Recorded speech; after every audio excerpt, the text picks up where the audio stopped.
দিনাজপুরের ঘোড়াঘাটে গাজায় ইসরায়েলি নৃশংস গণহত্যা ও বর্বরোচিত হামলার প্রতিবাদে পৃথকভাবে বিক্ষোভ মিছিল ও প্রতিবাদ সভা অনুষ্ঠিত হয়েছে।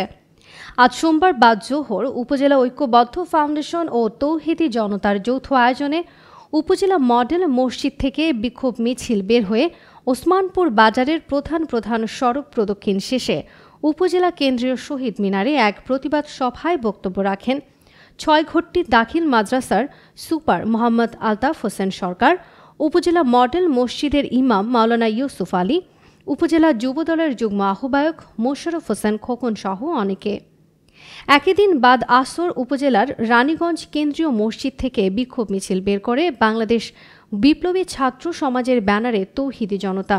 পরে মিছিলটি রানীগঞ্জ বাজারের প্রধান সড়ক প্রদক্ষিণ শেষে মসজিদ সংলগ্ন এক প্রতিবাদ সভায় বক্তব্য রাখেন রানীগঞ্জ কেন্দ্রীয় জামে মসজিদের ইমাম মাওলানা কামরুজ্জামান সরকার, মুফতি শাহিন রেজা, ইমাম মোহাম্মদ সিরাজুল ইসলাম, বাংলাদেশ বিপ্লবী ছাত্র সমাজ শাকিল মিয়া, আল আমিন সহ অনেকে।